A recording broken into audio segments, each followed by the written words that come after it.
Halo semuanya. Di sini saya akan menceritakan pengalaman saya dimulai dari setelah terjadinya gempa Jogja tahun 2006. Ketika itu saya kelas 2 SMA. Nah, pada waktu itu juga saya bingung mau melanjutkan sekolah atau memutuskan sekolah. Tapi apabila saya memutuskan untuk sekolah, saya juga bingung. Saya nggak punya bekal suatu apa untuk bekerja atau mencari pekerjaan gitu. Pengalaman saya sangat minim pada waktu itu.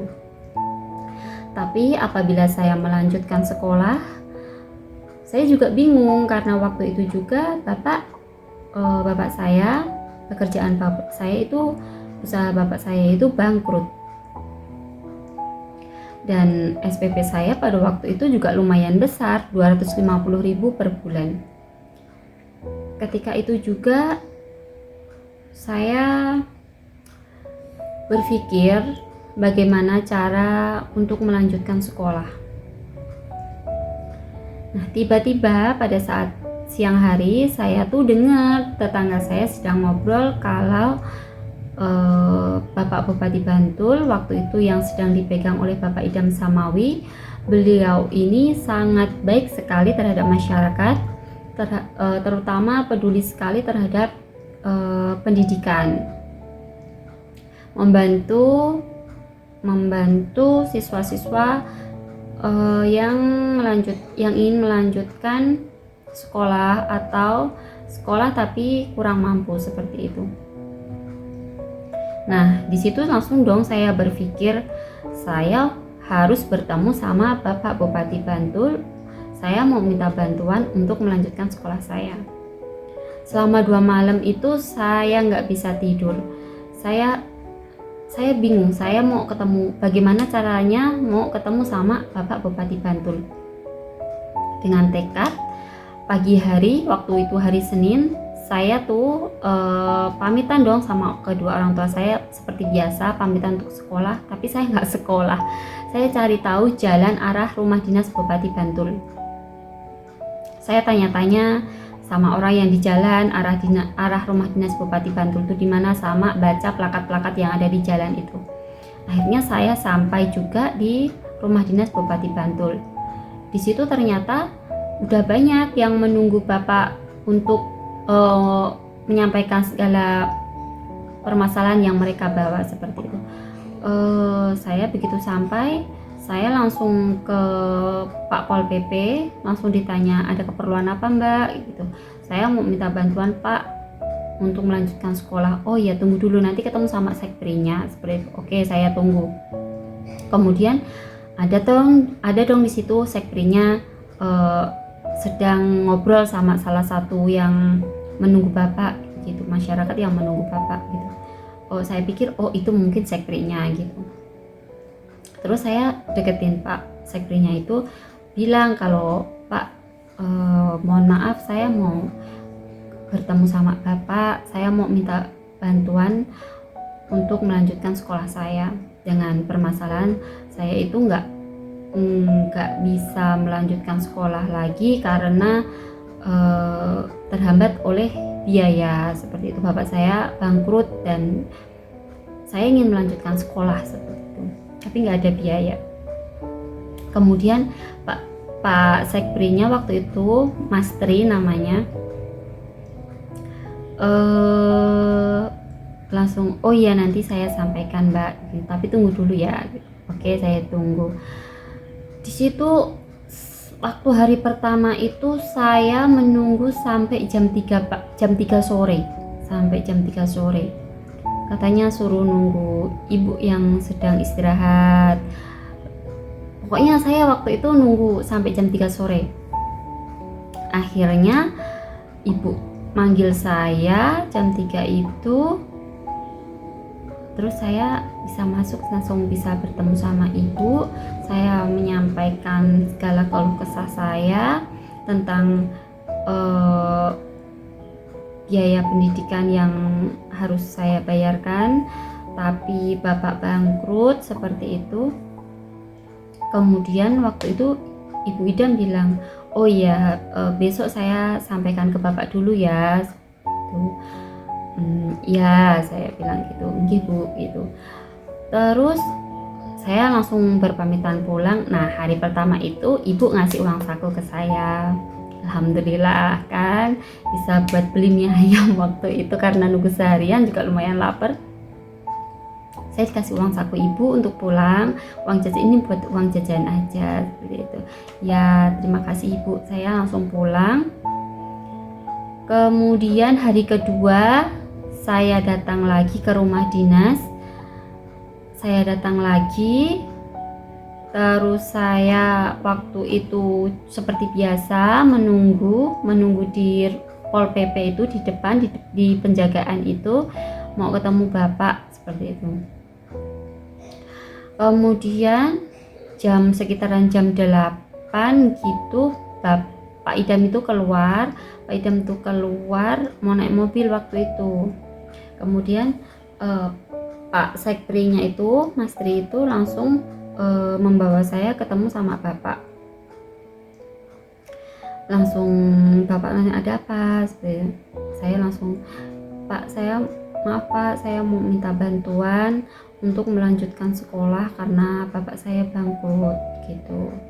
Terus waktu itu Pak Idam mungkin sudah di waktu yang saya sore itu udah disampaikan oleh Ibu. Langsung waktu itu juga Pak Idam bilang, oh ya nanti sama Ibu gitu. Oke, saya langsung baik Pak gitu. Saya langsung nunggu beberapa saat, kemudian dipanggil dong saya sama Ibu.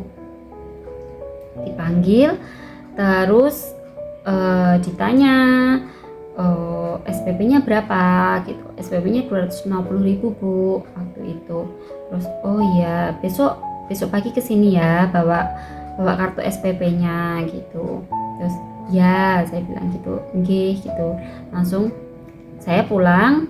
Hari ketiganya saya datang lagi membawa kartu SPP. Hari ketiganya waktu itu orang tua saya belum tahu saya itu kemana gitu. Mereka nggak curiga. Setahu kedua orang tua saya itu saya tetap pergi ke sekolah seperti biasa. Tapi saya tetap berburu ke rumah dinas untuk mencari bantuan sekolah. Hari ketiga saya ke rumah dinas lagi membawa kartu SPP. Saya tunjukkan ke Ibu waktu itu, saya tunjukkan, kemudian dari bulan Mei sampai bulan Desember langsung dilunasi Ibu. Sekitaran kurang lebih saya dikasih uang 2 juta. Kemudian Ibu bilang nanti besok hari berikutnya kesini bawa bukti pembayarannya. Saya langsung ya baik Bu. Begitu saya langsung setelah dikasih uang itu saya langsung ke sekolah dong, semangat banget ke sekolah, menuju sekolah untuk bayarkan SPP itu. Langsung lunas sampai Desember. Langsung tenang bisa melanjutkan sekolah. Nah hari keempatnya saya langsung ke rumah dinas lagi. Saya ngasih bukti pembayaran SPP-nya kalau sudah lunas ke Ibu. Langsung waktu itu Ibu bertanya, lah sekarang kamu tinggal di mana? Saya ngaju Bu dari rumah sampai sekolah seperti itu. Lumayan jauh juga sebenarnya dari rumah itu sampai sekolah, kurang lebih perjalanan 1 jam menggunakan motor. Terus Ibu bilang lumayan jauh juga ya. Iya Bu gitu. Terus kamu mau nggak kalau di sini terus sambil bantu-bantu mbaknya gitu. Waktu itu langsung saya bilang kalau boleh Bu, saya tinggal di sini terus sama bantuin mbak-mbaknya boleh nggak, bilang gitu. Terus Ibu boleh, bilang gitu. Terus saya seneng dong waktu itu, seneng banget. Saya langsung berucapan terima kasih. Waktu itu saya langsung pulang. Hari kelima saya ke sekolah seperti biasa. Terus Sabtu sore itu saya langsung bilang ke kedua orang tua saya, Pak, Mak, besok saya minta tolong dianterin ke rumah dinas Bupati Bantul.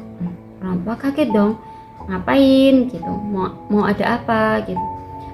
Sebenarnya selama beberapa hari ini saya nggak sekolah, saya ke rumah dinas, saya bertemu sama Bapak dan Ibu Bupati, saya minta bantuan untuk melanjutkan sekolah. Nah, semua SPP juga sudah dilunasi selama 1 tahun ini. Terus Bapak sama Mama itu langsung nangis dong, mereka langsung mungkin pokoknya nangis di situ langsung. Saya minta tolong dianterin gitu ya, langsung bilang kayak gitu. Mereka nggak berkata apa-apa, cuma nangis. Bapak sama Mama cuma bisa nangis. Terus hari Minggu itu saya dianterin sama Bapak ke rumah dinas. Saya dianterin sama Bapak ke rumah dinas sekitaran jam 3 gitu. Sekitaran jam 3 langsung dianterin ke rumah dinas. Bapak langsung bilang, saya ketemu sama ibu enggak? Saya perlu ketemu sama ibu enggak? Saya bilang, gak usah Pak, gak usah ketemu sama ibu, bilang gitu. Akhirnya saya tetap melanjutkan sekolah sampai lulus SMA. Semua berjalan lancar, semua berjalan normal. Saya juga melanjutkan kuliah, diperbolehkan oleh ibu. Saya tetap dibiayai oleh ibu melanjutkan kuliah sampai saya lulus juga. Dan saya keluar rumah dinas itu setelah saya berpamitan. Ketika itu saya mau menikah, baru saya keluar dari rumah dinas. Dan hubungan sampai sekarang juga masih terjaga, hubungan baik dengan Bapak dan Ibu Idam. Tapi sampai saat ini juga saya belum bisa membahagiakan mereka. Saya juga belum bisa membalas budi seperti apa yang sudah mereka lakukan ke saya.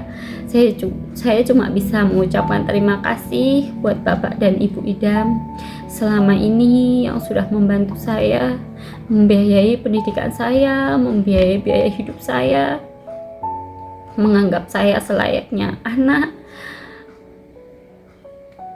Terima kasih sekali buat Bapak dan Ibu Idam. Saya berdoa semoga Bapak dan Ibu Idam selalu diberi kesehatan, selalu diberi panjang umur,